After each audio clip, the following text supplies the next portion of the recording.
Did I provide the answers to the multiple choice questions? I think I did. Anyway, Farage has got 17 breaches of the MP's code for trousering money from outside interests, and it totals about £380,000. He's not in the chamber because he's in Davos, which he's previously been describing as in language that prompted the Board of Deputies of British Jews to object to the anti-Semitic undertones when he talks about globalism or George Soros. Here's a quick test for you, Natasha, before we get stuck into PMQs. Nigel Farage, who hates Davos but is there now, has only ever praised two people for their speeches at the World Economic Forum conference in Davos. Would you like to guess who they are? Not guess, because you're the political editor. You probably remember. No, I don't think I do, actually. What are you talking about? No, I've never been to Expect your Davos. resignation in the morning. No, sorry. Please tell me. Well, one's obvious. One's obvious. Donald Trump. I was about to say it, and I thought it sounded too obvious. No, but the other one, which gives you an indication of... some sort of financial hedge fund management boss. No, good call. It's worse. Okay. Congratulations to Prince Andrew for his comments at the reception he hosted in Davos supporting Britain. So there is... Gosh, that's aged Barry, well. Once that's again. aged well. Hasn't it just? My inbox suggests that was, 10-0 to Starmer. Yeah. 10-0's probably a bit harsh, but that's what my inbox is suggesting. I mean, you could hear it, couldn't you, in the chamber from the Labour backbenchers? I think that was the happiest we've seen them in a good number of weeks. Keir Starmer really showing that he can be very good at delivering an effective message when he wants to. I don't know whether he's been practising more or whether it's just something that he clearly feels far, far more passionate about. But, talking about that message that he was sort of talking to it more to Ed Davey, I think, more than Kemi Badenoch about. I will not yield my position on Greenland. I am essentially all but saying I am standing up to Donald Trump.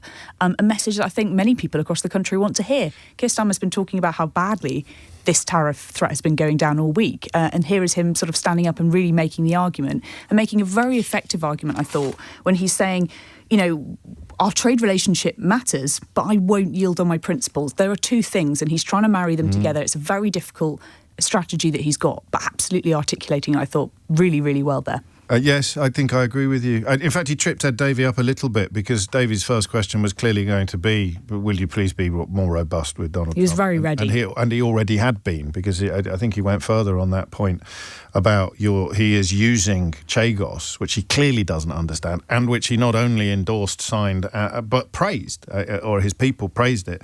So he's using that to try to undermine the British position on Greenland, and that put Badenoch, as I suspected, as I said to you, might happen. If she hasn't got all her ducks in a row, she's going to fall apart very quickly today, and it's an indefensible position. The president is using the Chagos deal that he was very enthusiastic about to pretend that he isn't, in order to undermine Starmer's profound opposition to his Greenland ambitions, and Badenoch jumped the wrong way. Yeah, the idea that he said that he's basically using the Chagos, as we were discussing at the top there, and saying it out loud, really, and it is obvious when you do read it, isn't it? Yes. But I think people haven't really been saying it. This is exactly being used by Donald Trump in an attempt to try to pressure him to change his position. And yes, you're right. I think, there was an alternative reality where Kemi Badenoch could have lent into the idea of, I support what the Prime Minister is doing on Greenland. I support the idea of him and Britain not, giving into our principles over Donald Trump. But I still feel that the Chagos Islands and the deal around that is not the right way to go. But as ever, her tone is incredibly combative. And I was really struck by Keir Starmer at the press conference earlier this week, essentially saying, Kemi Badenoch, I really welcome your position on Greenland. I really welcome your support in this. This is a moment where we need to stand together. And that I was thinking maybe this Prime Minister's questions might be where we got that moment of unity. Absolutely no chance. Well, he walked the walk, didn't he, over Ukraine when Johnson was Prime Minister, is that we had some PMQs that were spectacularly uneventful precisely because they were moving as one on the major issue of the moment. But Badenoch could have done that. There was nothing to prevent her from letting this PMQs be a statement of intent from the UK Parliament about how resolute they would be in defence of European interests. So it might even have put a little bit of blue water between the Tories and Reform, which she needs at the moment for defection reasons. If there is anybody else considering a defection, being on the side of our enemies, or Europe's enemies, as opposed to on the side of our allies, would be something that might put people off. But she didn't. She fluffed it. I mean, let me read you some of the messages. Ben writes, is Kemi smoking something, going from supporting words on Greenland to supporting Trump's deranged views of the Chagos deal that he himself signed off on? Alan, Kemi sides with Trump. Wow. Jonathan, in Kemi's cafe, apparently you can both have your cake and eat it. And Neil in Skipton, wow, Kemi thought she had Keir Starmer with that question about Chagos. He came out with the strongest he's been for a while, which is what you were saying, isn't it? That when he's got the bit between his teeth, he's a very different politician. Yeah, he's very strong on the international stage. As a world leader, he's really in his element, as so many prime ministers eventually become to be. But yeah, you're right. You know, I think what the normal people outside this studio and outside Westminster will think of this today is Kemi Badenoch siding with Donald Trump. And at the exact moment when our Prime Minister is saying, nope, we're going to stand up for our values. And she comes across, do you remember one of her first PMQs when Donald Trump became Prime Minister? And that went down terribly when she essentially went too far with her saying, well, actually, if Donald Trump doesn't like the Chagos deal, then neither do I. It's just too much. It's a funny one because she is driven almost entirely, as far as I can tell, by looking at which way the wind is blowing on the sort of outer reaches of social media and the Daily Telegraph comment pages and things like that, and they haven't decided yet whether or not it's time to blow the whistle on Trump, whether or not this is an egregious enough breach of normality and Western interests to stop pretending that it can be. It's a bit like Mussolini making the trains run on time. We've heard a lot of that. I think. So she doesn't quite know what to do. No, she doesn't. But I think there was a way through where she could have used some of her questions about Chagos and said, well, the president has said one thing.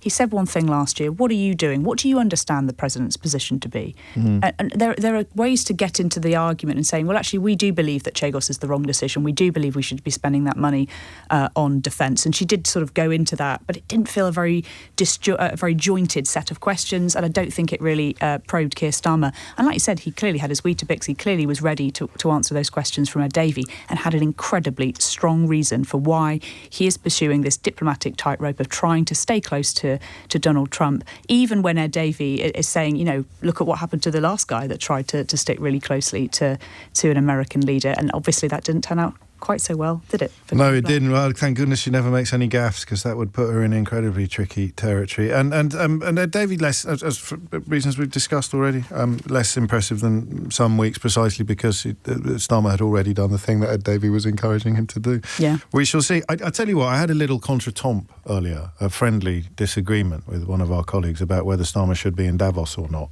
and I was arguing that he should be. After that, I think he made the right decision to be here.